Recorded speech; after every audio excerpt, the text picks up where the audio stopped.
Good afternoon, and thank you for tuning in into HIV Learners, where I'll be releasing some technical advice and some story structure advice as well that has helped me become a great communicator. And has led me to a lot of opportunities too, right? That's what you're here for. My name is Dion Dusty Lion McNeal. I am the founder of Hopeful in Victory LLC, and of course the host of HIV Talks on YouTube, where you can see me and just be full-blown advocate, right? But we're doing something a little bit different here. I'll be sharing with you some gems that have helped me become a better mass communicator within the digital and virtual realm of communication. So sit back, relax, sit back and get your notebook, because today you're about to learn how to structure a 3-act story. So let's go ahead and jump right into it. But before we begin, be sure to click the reminder button so that you see when I go live or when I post my latest video. That way you're always in tune and you always can tap into some resources and valuable information that I'll be sharing with you for your next project or next production. Storytelling with the use of a general 3-act structure. We all know that writing isn't easy, and sometimes there's the occasional writer's block that we all go through, and boy, do those suck. I mean, heck, I went through one this past summer when I was producing and directing The Color of Vaccine Part 1 and Part 2. I remember a exact meeting of me and my associates, and we're just sitting there figuring out, how are we going to tell this story? What is it going to look like? Because at that point, we had to change drastically what the story is going to be and who is it going to be centering. And so I really did not know what to do. Don can tell you this story to this day, but I think I walked away and I just had a moment of breakdown. What do you get? I don't think so. When you cross a mentally ill loner with a society that abandons him and treats him like trash? Call the police. I'll tell you what you get. Call the police. You get what you fucking deserve. Got some ice cream, because ice cream fixes everything. I mean, really, what doesn't ice cream fix? I mean, I am lactose intolerant, but I mean, still, it's ice cream. Why not? But anyways, went away, got some ice cream, came back to the board, and I drawed out a story clock, and I knew exactly how I wanted to tell this story. I called a large production meeting, and I went over that with my team, and we all signed off on it, and it was like, hey, it's time to go. But we all experience that story block. It's just a matter of picking up your tools, collaborating, and moving forward and going. Now, the thing that I mentioned within that story was that I turned to the basics.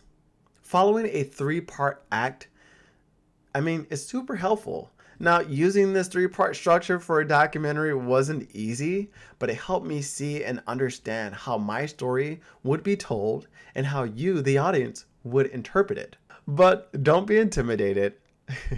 I know some of this can be really jarring for a lot of you who's watching, but that's okay. I'll be sharing some tools with you. I have the perfect plan to explain how to develop a perfect story for your next project and production and motivate you with confidence to develop that story. I mean, heck, you came to the right place. So get your cup of tea, get your cup of coffee, or get your notebook and pen. We're jumping into it, baby. Let's go. I'll be sharing with you how to be a better storyteller with the structure of the 3 acts.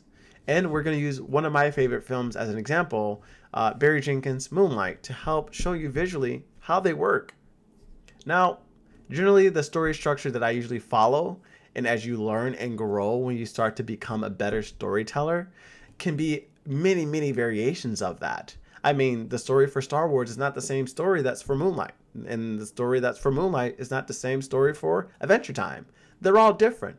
But as you learn and grow, you'll start to see how those variations can make your story just as great, or it can make your story really bad. But we're going to stick with the basics today. We'll be talking about structure, character archetypes, acts 1, 2, and 3, and tools and resources. And of course, that Did you double check that?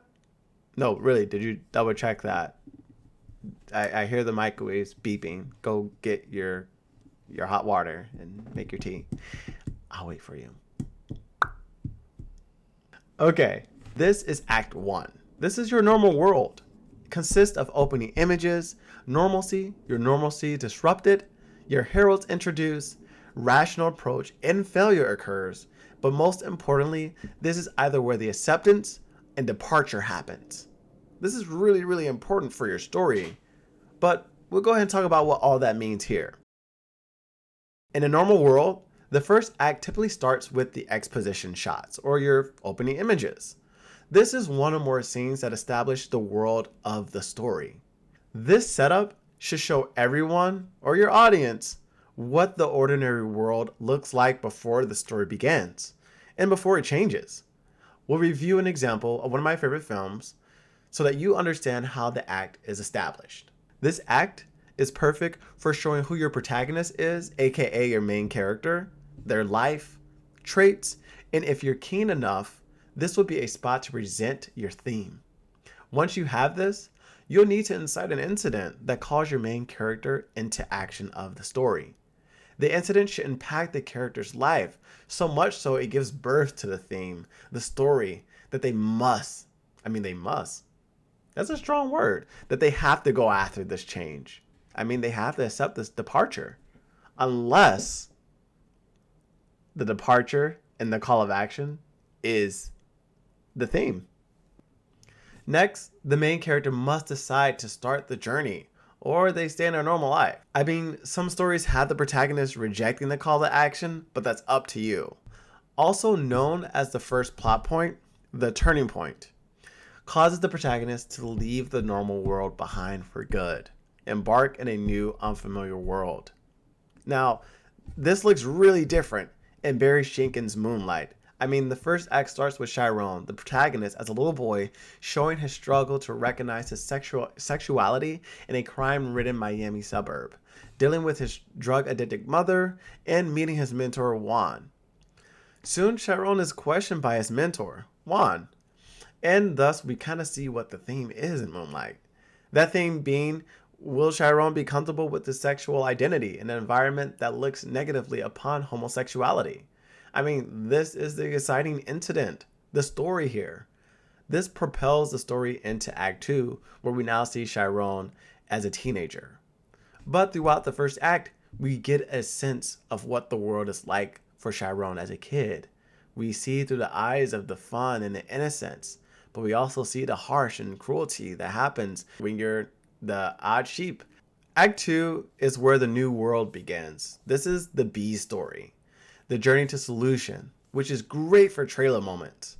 This is where the tiny breakthrough happens, arrival at solution, your shadow / your antagonist gets the upper hand, your protagonist makes a final push, and then the worst fears are realized, game over, and the big breakthrough and rebirth happens. Now, these are some really important elements that you have to be cognizant of when you're storytelling and creating your story for your next project.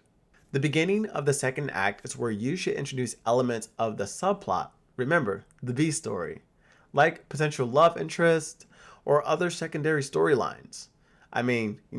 We all have those funny little storylines where the protagonist is going on this journey and he meets this beeline character, and it turns out this beeline character is his son. What? Yes, that's what I'm talking about. We got to tie up some of those loose ends, so be cognizant that we need to tie up some of those things. Often the subplot contains a new group of previously unestablished characters that the protagonists meet as they embark on their journey. This journey is a great point to note for trailers. Again, these are the sweet moments. This is where the action, this is where new characters are introduced, this is where some of the themes are starting to lay out. But I'll talk more about PSAs and trailer building in another video. For now, let's just go ahead and focus on the 3-act structure. The tiny breakthrough / arrival to solution shows the audience the true capability of a character and the potential challenges ahead. The tiny breakthrough / arrival to solution shows the audience the true capability of the characters and the potential challenges that lie ahead of them. Obstacles, subplots, and other conflicting events threatening the protagonist's overall goal are typically placed here.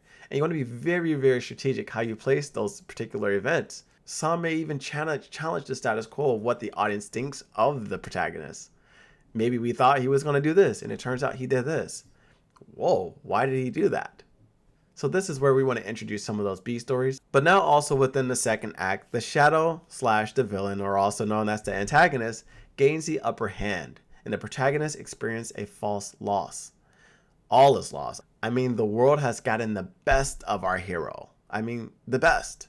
And all hope does seem lost. Worst fears are realized here both internally and externally. The protagonist has reached a low point. I mean, like, he is down bad. I mean, ketchup bread sandwich bad is rough. But it should appear that he has no hope for redemption.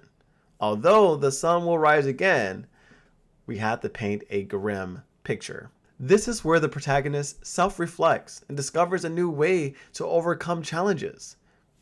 I mean, heck, this is where you want to explain the winning plan, or to show how the protagonist is rejuvenated to resolve the story's conflict for good. Ultimately, the second act consists of a rising action that leads to a midpoint, devolves into a crisis, and finally turns into a new plan of action for the protagonist and the subplot characters. Now, in Act 2 of Moonlight, Chiron questions of homosexuality are put to the test. I mean, this is the theme. Is he going to be his authentic self? Is he going to walk his truth and live his truth?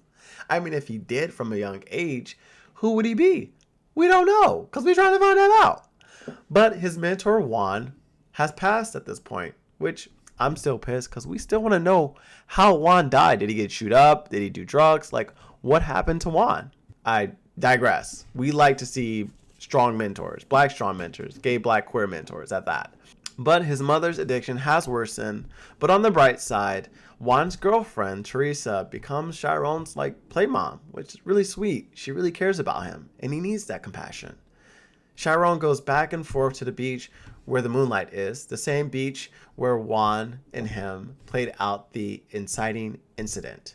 Now, the beach plays a significant role throughout the film if you have not seen Moonlight. Now, at the beach, Chiron and his close friend Kevin experience his first sexual encounter.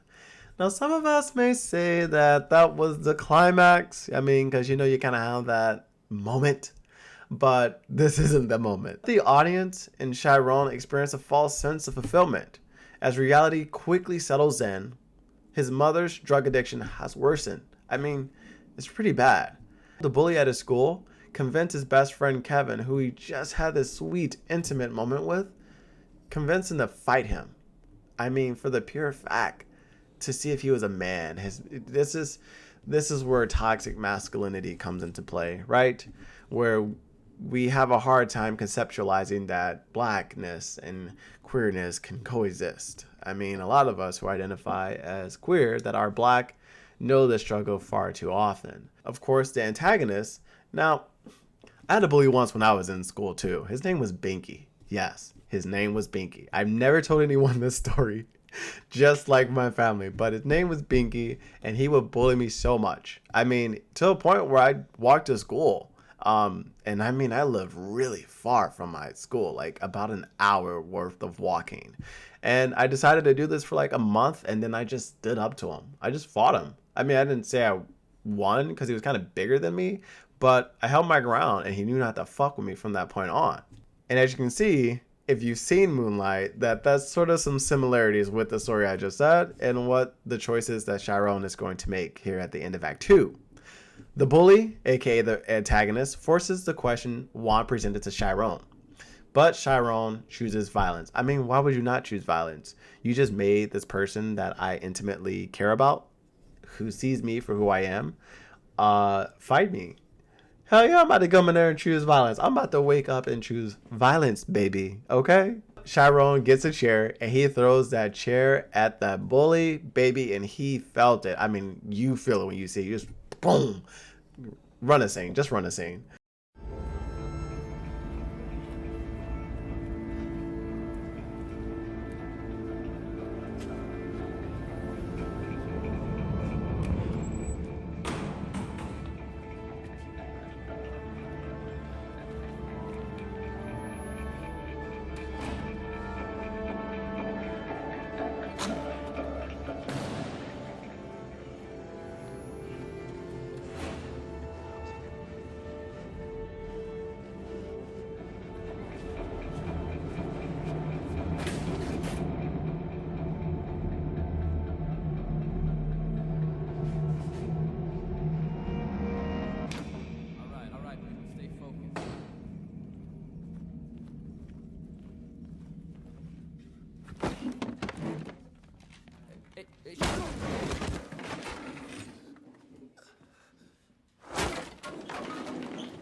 But this is the end of Act 2. Now we're jumping into Act 3. This is our new normal. This gives the protagonist the upper hand, the Shadow's final push, aka our antagonist, an ultimate breakthrough, the new normalcy, and the final images. Act 3 aims to resolve all the storylines and tie up any loose ends within your story. So be very cognizant of what sub-stories that you have going on. I'll talk about what that means later on when I talk about patterns. Act 3 opens with the protagonist gaining the upper hand. This is when your main plot points and subplot points intertwine. The Shadow is confronted and lessons are learned. This is also where the climax should be placed. and should answer the thematic question you showed in Act 1. I mean, like I said, Act 2 didn't really count as the climax. You still have to answer the question. Don't forget to place the Shadow's final push in here if you have an antagonist or a villain. Now, it's kind of tricky here in Moonlight because, the bully steps into the place. He is like the physical manifestation of the world in the things that are against Chiron. But in Act 3, we kind of see that world still be the same, but our protagonist has decided to change. He didn't decide to change the world, he decided to change himself. As the story ends, the events of the climax wind back down into the normal world. While your story should have reached a resolution, it does not necessarily mean the ending has to be neat. Like one of my good friends tell me all the time, Don, don't let perfect be the enemy of good. And if you know me, I'd be over in like, okay, who's got this? Is that? Oh wow, look at perfect just wailing on great. Oh, he's beating up good. Oh. Like that is who I am. But don't be that person. I mean, you shouldn't have to be. But I digress. Instead, aim for a sense of closure. Even if there is an overarching plot that continues beyond the film's story for future sequels or prequels. Now, going back to Moonlight. In Act 3, it opens up with Chiron set in his role as a drug dealer. Now, you recall, if you've seen the film, that his mentor, Juan, of course, was a drug dealer too. But this could be also due to environmental scenarios. I think this is really clever because this challenges the story structure against realism. Nonetheless, Chiron is embracing everything black, blackity black, black, black culture. But the big question and theme is whether or not he's being himself or contradicting Juan's advice at the inciting incident in Act 1. The events that lead to the final breakthrough for Chiron are they're just two phone calls. It's actually really set up well. But the first phone call is one from his long-lost friend, Kevin, and the second phone call is from his mother, who's now in her rehabilitation. Now, when Chiron goes and visits his mother, she reveals to him that she's always loved him. I mean, it didn't show because of her addiction, but she did. I mean, in this moment, she owns up to her truth and really tries to connect with Chiron as a mother. Chiron then goes to have dinner with Kevin as promised, and of course, Kevin throws out some real-life cards and calls Chiron out for not acting like himself. I mean, hint, hint, the theme. Chiron looks for any signs that Kevin might still be interested in him. Of course, Chiron asks why Kevin called him, and Kevin plays a beautiful song for Chiron. This scene is so sweet. Honestly, it's giving me a lot of trade energy. But we're here for it. The climax of Moonlight happens when Chiron and Kevin reach his home, which is ironically near a beach. Still trying to explain himself, Chiron says he came down to Miami simply because he wanted to. Kevin then questions Chiron's identity again. I mean, come on, Chiron. What's really going on? Chiron confesses that he's tried to forget all of the hard times he had while growing up in Miami, and that he's tried to make himself a different person. I mean, if you've seen the film, who wouldn't want to be a different person? When you realize that you're black and you're queer at a young age, that's really frightening. Either you're going to step into that energy or you're going to leave it and trauma ensues, right? Because we're not really living our authentic self and our true identity. And now we're setting ourselves up for failure in a lot of situations. Chiron then admits that he is gay. I mean, we get the answer that we've all been waiting for. He admits that he's gay and he still has feelings for Kevin. I mean, he told Kevin he's the only person he's been with. I won't spoil the climax. I'll stop right there. So if you haven't seen Moonlight, I recommend you go and see that film. It's a really beautiful film. Usually brings me to tears in some moments. And it reminds me that blackness and queerness is just so beautiful. But also, they don't teach us these things. So be gentle with yourself. Nonetheless, the beauty in this film is associated with the motifs of the beach and the moonlight that constantly reminds us of the story that Juan told Little at the inciting incident in Act 1. Now that you understand how the story is structured, I'm going to now go over some general character archetypes. Now, we're going to start with our hero protagonist. This is a person who changes. This is Chiron that we talked about in Moonlight. I mean, this is Batman. This is Clint Clark. This is Finn. We see the coming of age. Next, we have our shadow, our antagonist, our villain. This is a person who is trying to get the final push, who is trying to change the world, who may have a similar experience as the protagonist, if written well. Then we have our mentor, who is also known as our Obi-Wan Kenobi, our Yoda, our Genkai. I mean, heck, the mentor is so integral. The mentor is Juan. Then you have your herald, the person presenting the adventure. The threshold guardians, these are the external obstacles. Be sure to think about what that really looks like for your story. Next, we have our trickster. This is the comic relief, the funny person, who I think kind of plays back and forth with Kevin. Kevin is very charismatic when he's on screen, but he's not as funny, but he's funny.